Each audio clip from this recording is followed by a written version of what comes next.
Bexiga, e como coautores a Vera dos Borges, o presidente da CEMIG, a Ângela e esse que nos fala da Universidade Federal de Lages.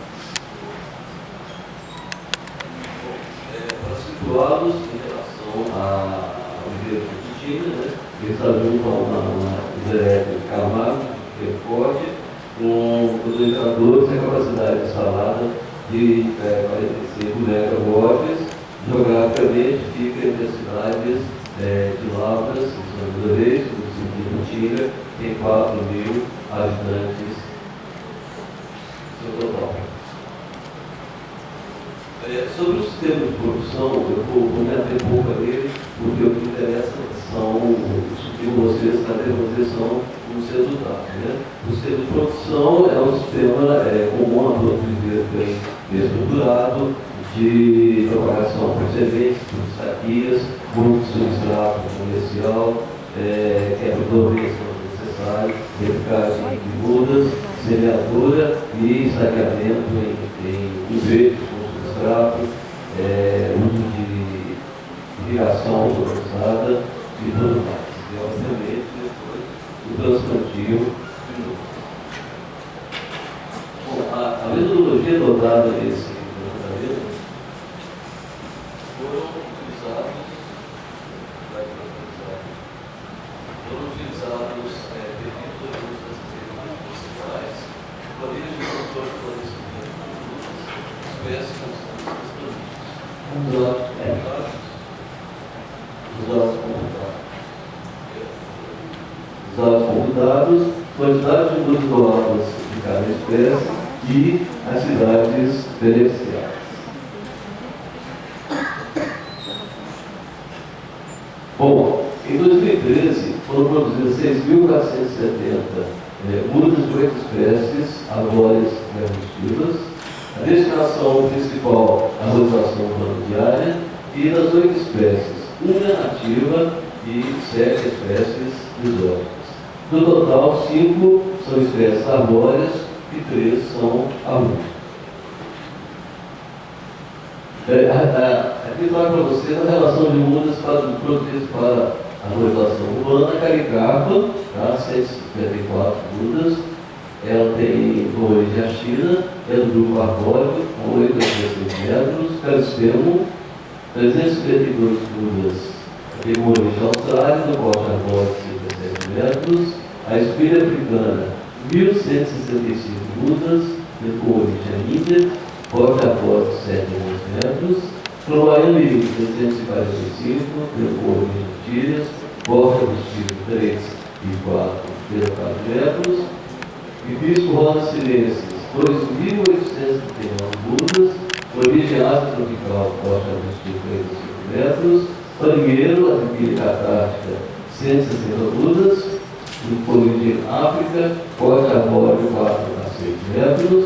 Quaresmeira, de pequena granulosa, 558 mudas, origem Brasil, porte arbóreo de 8 a 12 metros. E o exemplar, que é a gestão benífica, 897 mudas, origem Índia, porte arbustivo de 3 a 5 metros.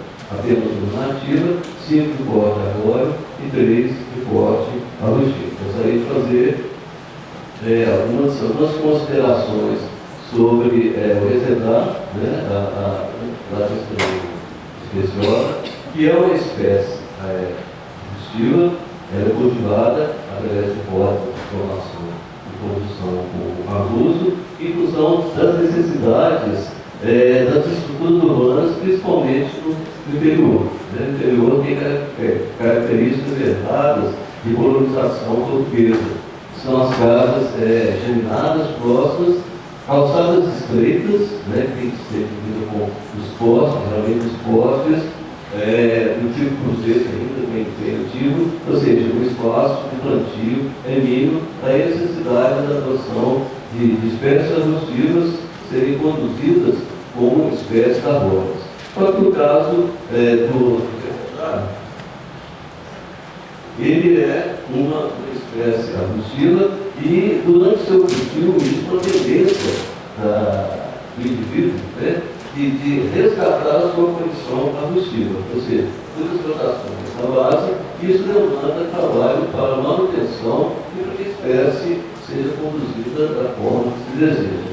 Aqui para ilustrar o espaço, mas também para refletir, né, os equívocos que existem na evolução de mudas, ainda que muda forte, efetiva, com as podas que acontecem de forma inadequada. A espécie dessa, como detectar, plantadas de criação, tem necessidade de podas. Isso acontece por uma prática adotada dentro da atividade de mês de junho, julho, de inverno, tem que se podar as plantas e aí a população sai podando todas as espécies dos indivíduos.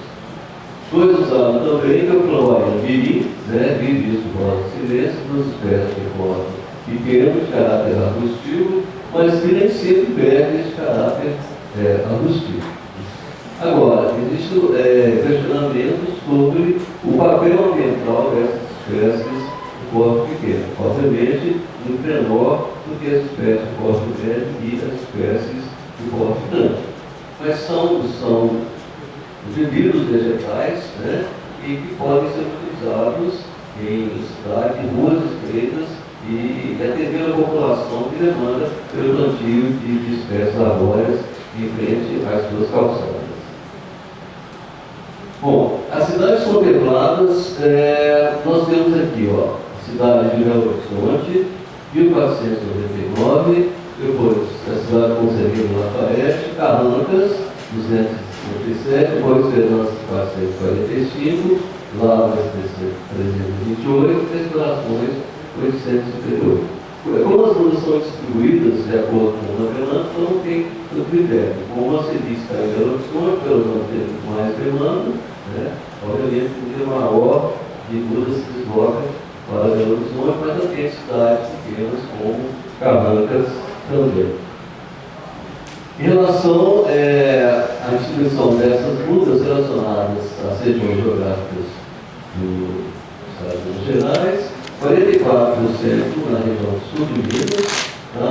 Também na zona da mata, Campo das Vertentes, que inclui Lavras, São José e Tiradentes, 25,83%, a região central de Belo Horizonte, Jequitinhonha, Almenara, região norte, Montes Claros. E essas demais, tirando o sul de Minas, Campo das Vertentes, totaliza 29,64%. A reflexão é a importância desses viveiros para as cidades no entorno dele. As conclusões, a importância da produção de mudas para a floração urbana, os viveiros vinculados à ordem de empresas públicas para o fornecimento das prefeituras municipais. Quem mora no interior, no interior, qualquer estado brasileiro, sabe da dificuldade que as prefeituras têm em estruturar-se para as questões ambientais, principalmente relacionadas à parte de jardins e arborização de ruas. Né?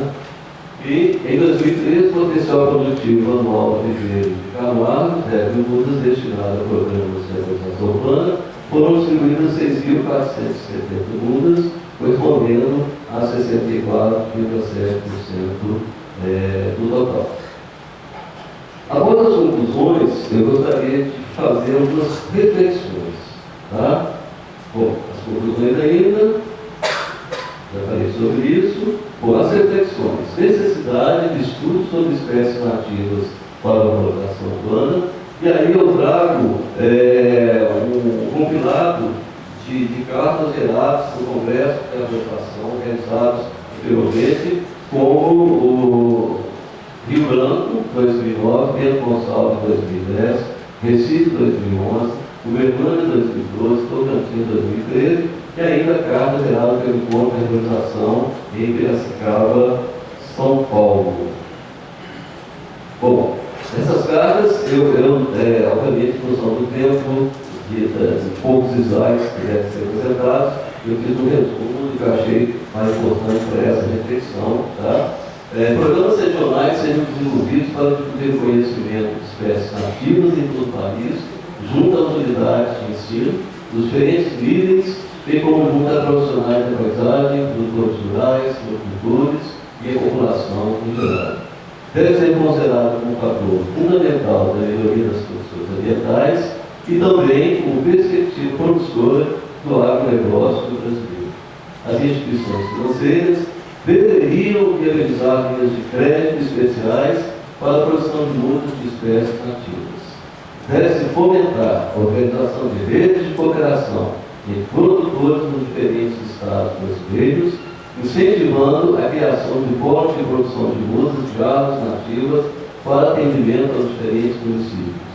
Incentivar a criação de bancos de sementes de espécies nativas regionais para apoiar a produção de mudas de espécies arbóreas para as vias públicas e demais espaços urbanos.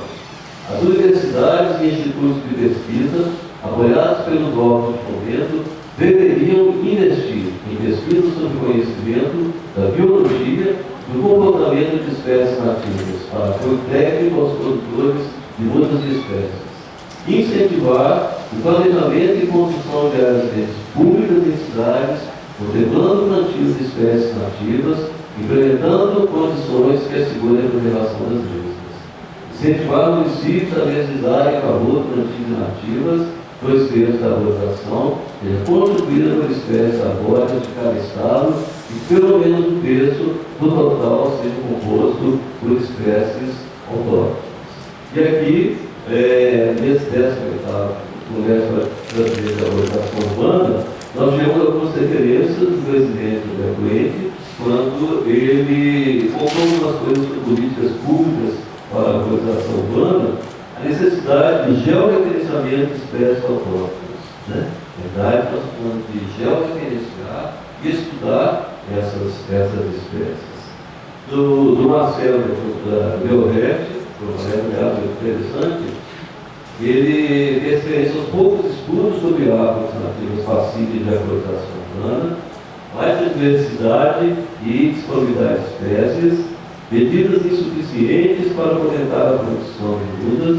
A Maria do Carmo também fez referência a outras espécies nativas na arborização urbana, né?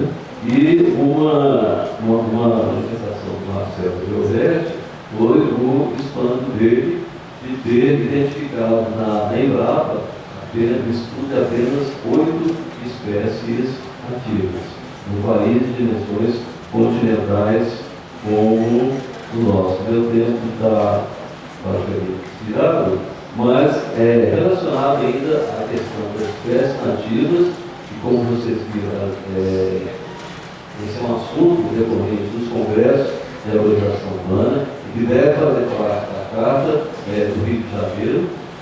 Eu, particularmente, acho que a Sociedade de Arborização Urbana, né, deveria estabelecer ações junto às instituições de ensino superior do país, ou órgãos de pesquisa, para estabelecer programas de pesquisa sobre essas espécies. Né? Inclusive, trazer pesquisadores para os congressos.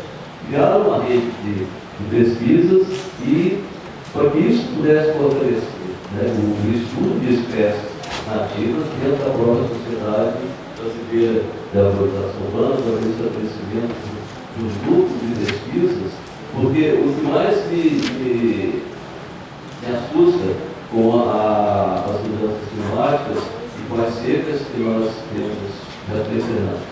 E com a seca que nós temos enfrentado, esse já é o segundo ano, nós temos exemplo da seca que é aos 7 anos, que em 2014 houve uma quebra significativa de sementes nativas, não só constatado por viveristas, né, como que nós também fizemos uma campanha de campo para coletar sementes e o índice de germinação muito baixo, ou seja, a seca e o calor que nós estamos enfrentando já está afetando as nossas espécies nativas na questão de produção de sementes. E isso ainda não está sendo estudado.